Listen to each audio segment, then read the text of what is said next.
Welcome to the 5-Star Life Show. I'm Coach Seth with my co-host, Coach Mia. And we've got an amazing show for you today. We're going to talk about something that we as Americans love to talk about. So we have 5 core values we talk about. Respect, responsibility, integrity, courage. But probably the favorite one of our students, of our parents, of everybody, is we love to talk about sacrifice. We do. We love sacrifice. I mean, it's kind of an American virtue, American value. We love to give stuff up. That's the 5-star definition, by the way, of sacrifice, is giving up something now for something better later on. So giving up something I want to do to help somebody else win is another way we talk about when we talk about serving, being a servant leader. But so stay tuned. Do not tune me out. Don't click away. Don't swipe right, because this is going to help your life. It is funny though. We always think in terms of getting. I mean, America is the consumer nation, right? Right, and immediately, and we don't wait for anything either. I want it now. Yeah. Fast food, quick shopping, online. I want it now. So, to give things up. And last year has been a year that we didn't choose to sacrifice, but we were forced into sacrificing, right?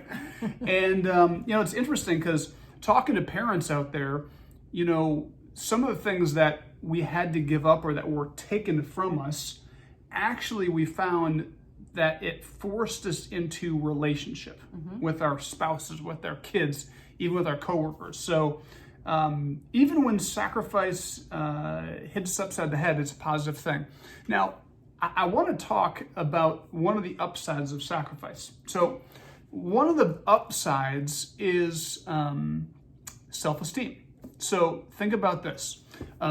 Your self-esteem, how you feel about yourself, is a major part of who you are, right? How you feel about you when you look in the mirror, just your overall feeling. I mean, sometimes you get up in the morning and you feel amazing. Sometimes you feel terrible. I mean, you can go into a meeting, you can go into a conversation, and it's amazing how much your self-esteem, how you feel about you, and that baggage, that positive lift or that baggage impacts how you communicate, how you work, kind of the flow of your day. Sure.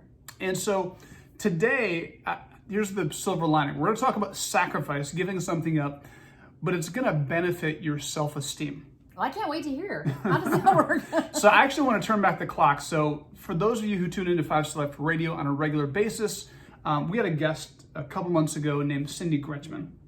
And do you remember what Cindy Gretschman talked about? I'm just going to put you on the spot right now. You remember a powerful principle she talked about? I do. She talked about that competency is confidence. Yes, very good. You win. Yay. So she said that competence creates confidence. So when you think about self-esteem, having a low self-esteem, a low confidence level, whether it impacts your confidence in going into a meeting, into a conversation, or just how you feel about yourself, it's a big deal. And I think the simplicity of what Cindy talks about, this idea of competency, is such a powerful thing. There's a lot of self-help books out there that give you so many different avenues to go down to build your self-esteem, to feel better about yourself, and all the way down to Stuart Smalley and Saturday Night Live. I'm good enough, I'm strong enough, and gosh darn it, people like me. All those positive affirmations we can do, which I'm making fun of, but I actually have my own. But this whole idea of competency is so powerful because it requires us to do something, to develop something, to put action forth that actually in turns gives us a skill set.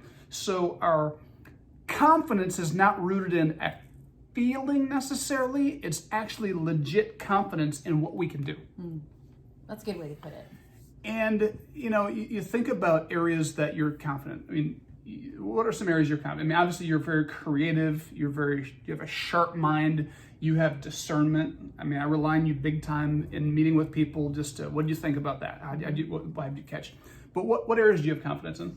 I would say like decorating and all those things that I love to do. that bring me fulfillment, but I also practice it and kind of nurture that. What else? That's a hard one. So let's take decorating. Okay. By the way, Mia is a co-founder and board member of 5-Star Life. She actually, when we talk about giving things up, she actually gave up her business. She saw me floundering, and she felt pity on me. That's not and, true. and the rest is history. But she did make that sacrifice. But turn back the clock to when you were younger. When did you realize you liked design, decorating, and what did you do to nurture it to develop a competency?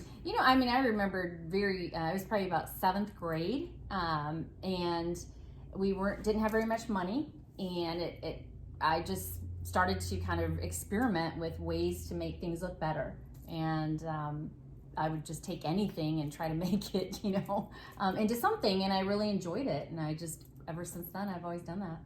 And you had the eye for it. I think so. I probably drove my mom nuts because I would like take curtains down and put them on sofas and things like that, but... So one of Mia's favorite lines here in our office is "no decorado." So I can't decorate. I don't have that eye, the skill set. So, but the key is competency. And so when you think about areas that you're not confident in your life, and I want to just piggyback and kind of continue the conversation we've been having with parents.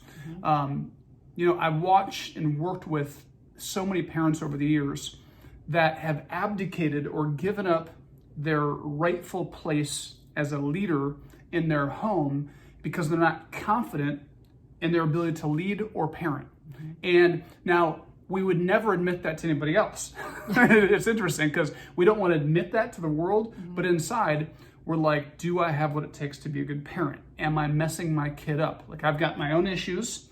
So you can be knocking out of the park at your job or at work or whatever, but then when it comes to these important relationships, we sometimes lack the confidence. And so I just want to challenge you to develop a competency when it comes to parenting, when it comes to connecting. And I heard somebody say something really, really powerful this weekend. And this relates to marriage relationships, to parent-child relationships. But she said this, and you might have been listening to the same thing. But she said, one of the important ways that you can connect, which connection is a key to parenting. One of the big mistakes that we as parents make is, we're not confident. We think our kids don't want us, especially when they get to those teenage years, because they're giving us the stiff arm, and they're sending all these messages that I don't want you, you're not needed, I don't need you, I want independence, which they do want independence. Yes, they do need independence. They're on their way to adulthood. But deep inside, even though they won't admit it, they want that love, that security, and they want boundaries, and they want your wisdom. But if you don't have a connection, the door won't be open to allow that to flow, that communication to flow. So she said one of the keys is she began to study her family members. She studied her husband. Now, this is interesting. Now I'm talking about stuff that's going to help your marriage. But she said, I would study my husband. What did he like? What didn't he like? What made him angry? What made him happy? And she said for years, she would just study what he liked. She'd pick up on the little cues and she would file them away. And then she would, in order to connect, she would do everything she could to take what she studied and to use that back, right? I mean, it's the whole purpose of education, right? We're studying things so that we can use them in real life. And how simple, but how profound is that? Oh my gosh, so profound. But it also goes back to sacrifice. Because as you're saying that, I was like, so many of us don't even want to take the time because it's like, why would I study him when he's not giving me what I need? But it's incredibly wise, what she said. Which, one of the things that I tell people when I marry them or when they ask for advice, I always say this, out-love and out-serve the other person. But don't keep score. If you're going to keep score like you're talking about, it is a losing game. You're going to lose if you're expecting your kids to respect you first, if you're expecting your spouse to somehow make sacrifices before you do. And if you're going to do tit for tat and you're going to actually keep score of what they're doing versus what you're doing, it is a losing game. And if you can study that person, it is such a powerful thing. All right, we're out of time. We'll see you in the next video. Please, please, please share this, like this, and tune into our next show.